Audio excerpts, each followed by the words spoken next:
Welcome everyone, and today we are going to continue with our series about the DevSecOps Maturity Model and frameworks.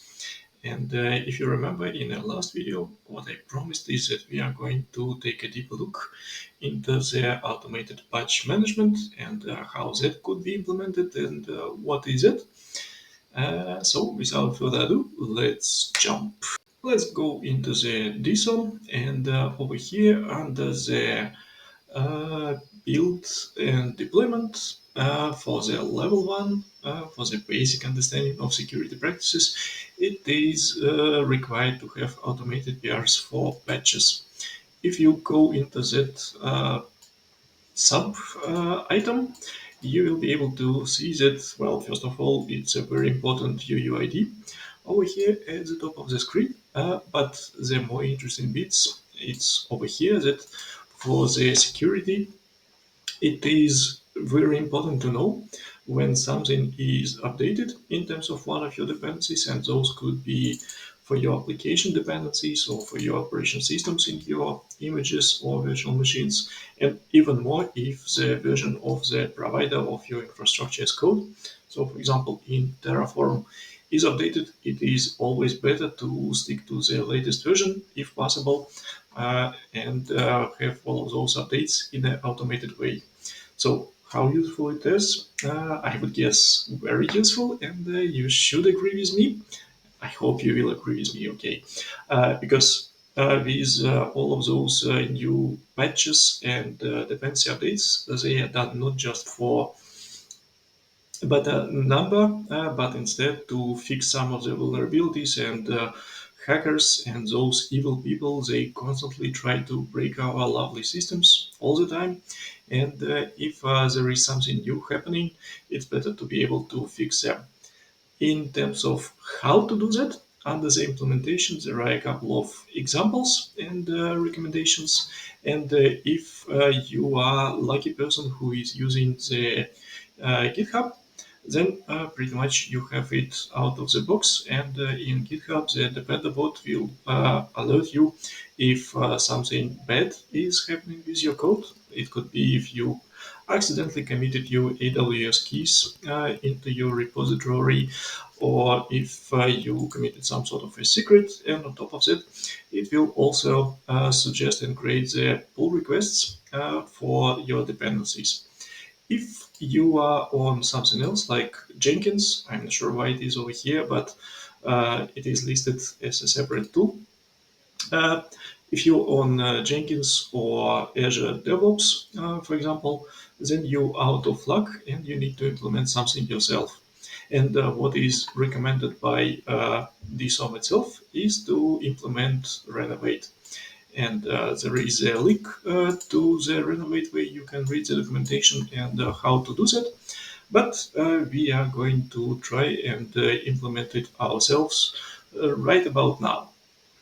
In order to do that, I am going to reuse my existing project from my course for the pizza selector, for the Azure DevOps. And over here, just a quick overview, there will be a pizza UI repository that I'm going to work on. It's quite an old one, so you can see I've made some updates almost a year ago to this project. But what I did today is I created a new uh, repository under the Azure DevOps, and without much thinking, I called it Renovate. And the content of this repository is quite small.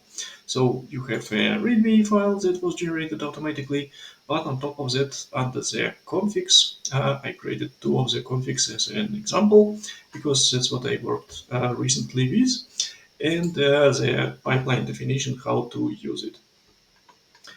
There are other ways, of course, to implement something like that, and this is just one of the examples, and you can follow it or you can use it slightly differently, up to you.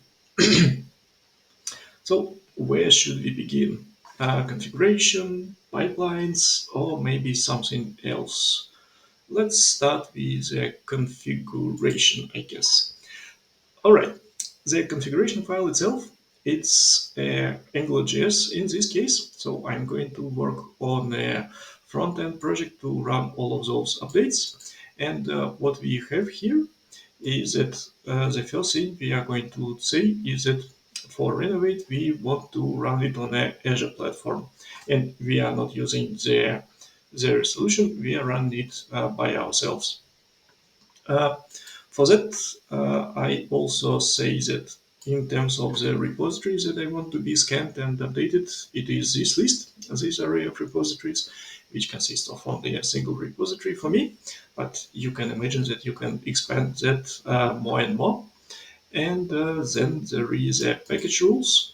And those are the most interesting ones from my perspective, because that's how you define what you want to have and what you want to ignore. And I just put a comment for myself and also to highlight it for you that the lower entries, so for example, this one, it has the highest priority and this one, it has the lowest priority. Why it is important is that first I list all of those enabled false rules for myself or for this project, for this configuration, because those will be ignored and those that is something that I don't want to happen. So, for example, I am ignoring the phaser dependency completely. And to be honest, I'm not sure if I would have it in this project, but I just wanted to have it as an example that phaser is major, minor, and patch version updates. Those are disabled and completely ignored. On top of that, I don't want to have any major or minor updates to the TypeScript, but at the same time, I'm totally happy with the patch updates to it, if there would be any. And after that, I just want to say that I want to work only with the minor and patch updates to my dependencies, and all of the major ones, I want to ignore them as well. So those three are the ignore rules for myself. And after that, I just explicitly say that anything with a star for the minor or the patch version updates, I am absolutely happy with those ones, and I want to proceed and see the pull requests in action that those are actually created. It can be slightly different for yourself, but that is what I'm using for this example. Let's me let's maybe have a quick detour about those versions and have a really quick overview of what are those versions and why I'm saying that the major versions I don't want to have them. And Renovate and a lot of dependencies. That is following the semantic versioning, and the interesting bit of it is that the version of the package is set is major.minor.patch. And for the patch, you usually do those updates when it is something that's like a bug fix, and the highlight of it is backward compatible. So something like version 2.0.0, it is compatible with 2.0.1 and back and forward. So there would be no differences for the API, and the clients can use them pretty much as the same application, as the same package, without actually knowing how to change the composition of their goals to the dependency. The same goes for the minor updates. So that's this one, number two. And here you could add some new functionality, or you can change the functionality of your packages, but it is once again backward compatible. And if it is something new, you could use a new API, for example, but it is not something that the old API is all of a sudden it's broken or changed in terms of how you need to use it. That's what happening with the major version updates. So if it would be version 3 of the package compared to version 2, there are no guarantees that the API and the interface of the package is the same. And if the function was called clear in the first version, then in the second one it could be something like erase or some other word, anything. So there are no guarantees that the interface will stay the same, and uh, that's why you use those incompatible API changes.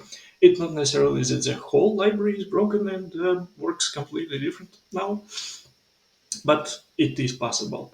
Probably the best example about this update would be from the Angular itself.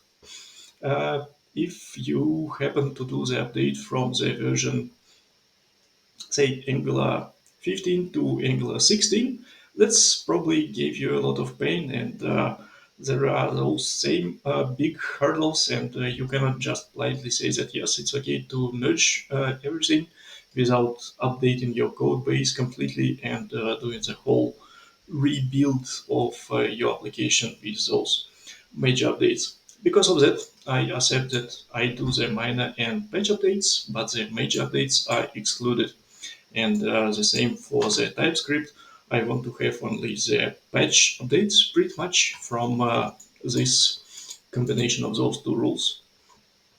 Next, uh, let's have a very quick look at the Java update. And over here, what you can also have is to have something like auto merge set to true, and that could be important for the next level of DSOMM.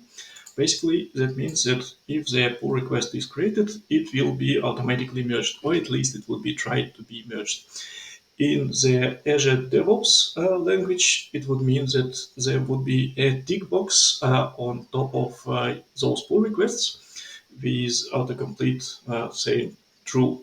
So if you have policy in place or some sort of configuration that it is possible, then those pull requests would be automatically merged or would be waiting for someone to review them. If you have, for example, requirement to have at least single person or one person from the team to review pull requests before they are merged. But anyways, I just wanted to highlight that that's one of the ways to change how those pull requests are implemented. And for future DSOM, as I said before, for that we are talking about the level 1 for the automated pull request patches. And actually for the level 3, sorry, I was mistaken a little bit earlier, you need to no, it was for the level 2, so I was not. Automated merge of those automated pull requests, so that's where that auto merge will come into play, but not for this one. Now let's go to the pipeline. That's the final bit in terms of how to use it. And for the pipeline, it is once again just an example. What I'm doing is that I'm saying that I want to run this pipeline on a schedule at 3 a.m. every day and from the main branch.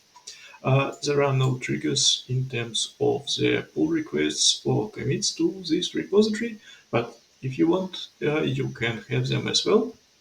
But the main idea is that you constantly, every day, check for the new dependencies and update it.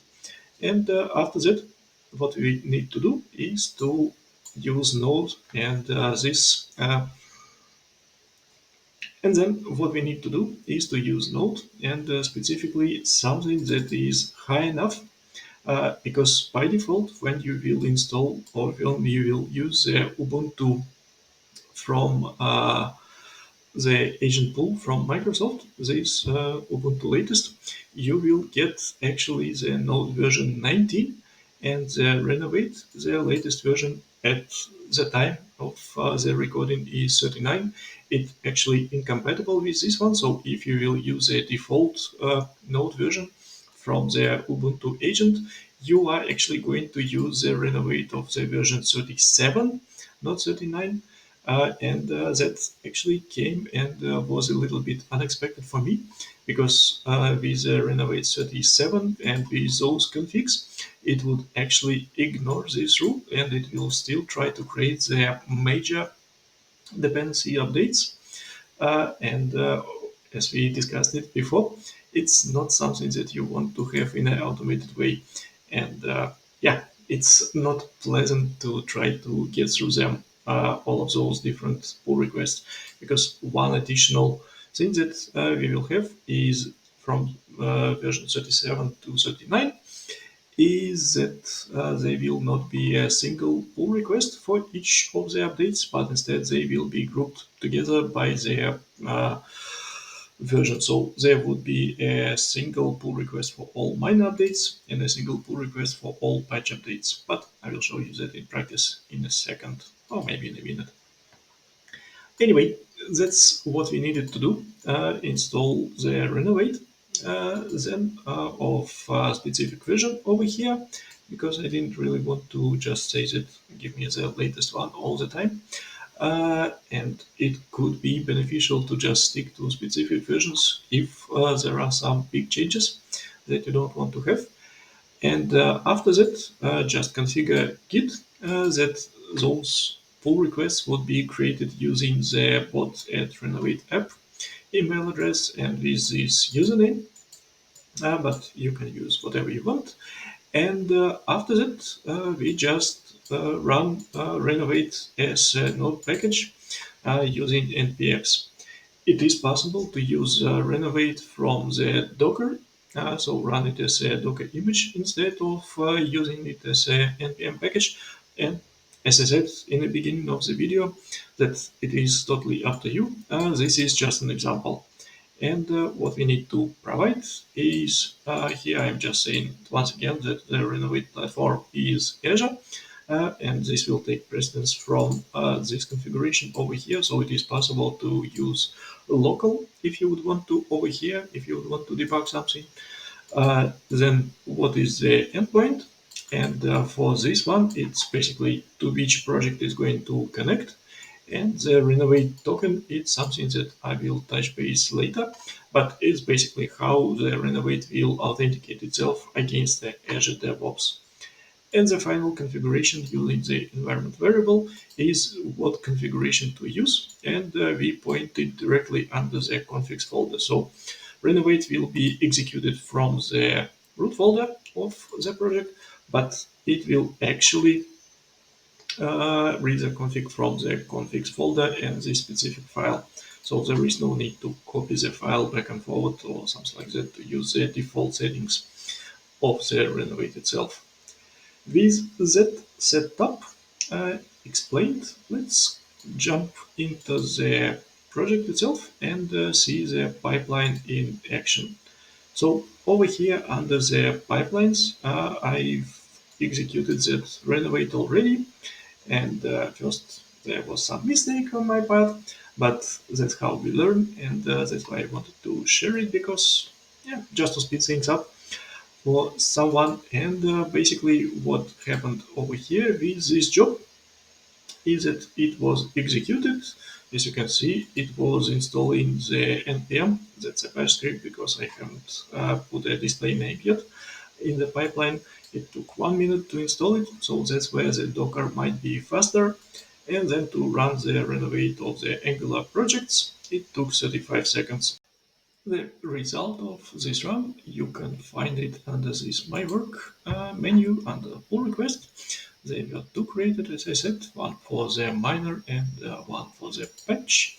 And as you can see over here, those would be all of the minor updates for this project, including the all of those. But the interesting bit I wanted to highlight is the Nginx. So it picked up not only the Angular and TypeScript updates, but on top of that, from my uh, Docker image, it wanted to update the Alpine base image that I'm using for Nginx as well. So that is a good thing, and we want to keep it up in terms of what is happening. And at the same time, those same or similar updates would be executed for the patch version. More interesting here would probably be the CLI of the Angular that is used, and yeah, some other dependencies. So with this, I don't have the outer batch, so I need manually to complete it from this branch in the main. But what is good is if I want to verify everything and I don't trust my unit and integration tests, which should be executed on every pull request open, it would be possible to check out this branch and verify everything locally if stuff is still working as expected. One more thing that I wanted to show before we wrap it up is how to create that pipeline and what we need for this. So in order to do that, I will first open the Visual Studio Code yet again, and that reminded me how to name the repository first of all. Over here, the pizza selector is the name of the project, the Azure DevOps project, and pizza UI is the name of the repository. So over here, that one is a project name, pizza selector, and pizza UI is a repository name, like this one. So that's how you name it. But for the pipelines, coming back to this, if you remember, I highlighted that there is a Renovate token, which is passed like this, so it's a variable. And what is it? The answer is very quick and easy, and that's why it is available under your work over here as pull request. The results of those pull requests, they are actually created as your personal access tokens. So in order to create one, you go to the user settings over here and create a personal access token, the new one. I created one already. It is a Renovate, but you can create a new one, call it whatever, or however you like it. The expiration date can be once again either custom defined or a certain time frame. And what you need to have is to create those pull requests and be able to check out the repositories using this token. So the only permission that is needed is to read and write the code and nothing else. After you created this token, it will be available over here and you will need to copy it, and there is a warning to make sure to copy it because afterwards it wouldn't be possible to get it again. So you copy the token, and after that in Azure DevOps, what I did pretty much is under the pipelines, create a new pipeline. For that pipeline, we know that the file is already available as an existing Azure pipeline under the main in the Renovate. So there is a single YAML file with the pipeline definition, and then it will display everything again. And what you need to add is a new variable. So we click on this button, variables, create a new variable, and first of all paste the value because that's in my buffer right now, and then not to forget because the variable will be using this name. We copy the name and paste it over here. You can keep it as a secret value so it's not visible for anyone, and if you work in any team, it makes perfect sense to not share the personal access tokens left and right, and let users override when needed for the pipeline. So if you have some sort of duty to create those pull requests, it's really easy to see them as my work items in the menu that I showed before. But if not needed to be shared, you can just keep a single token to keep it simpler. But pretty much that's how we will create the variable. We wouldn't forget to save it, and after that, the pipeline is ready. We can save and run it, and yeah, there would be a new pipeline run like this, and that is a pipeline that soon will have a good results of the same one because it was executed just now, and there would be no changes to those pull requests that are already open. But anyway, that's all what I wanted to show you, and to have a little bit of a demonstration. The code will be available in the GitHub, actually, not the Azure DevOps, for your ease of use, and I will leave the link in the description below. So I will say it for the first time, I guess, for the channel. Please like and subscribe, and see you in the following videos about the DSOMM or something else if you are interested in DevOps development, being pragmatic, and being a developer. See you soon.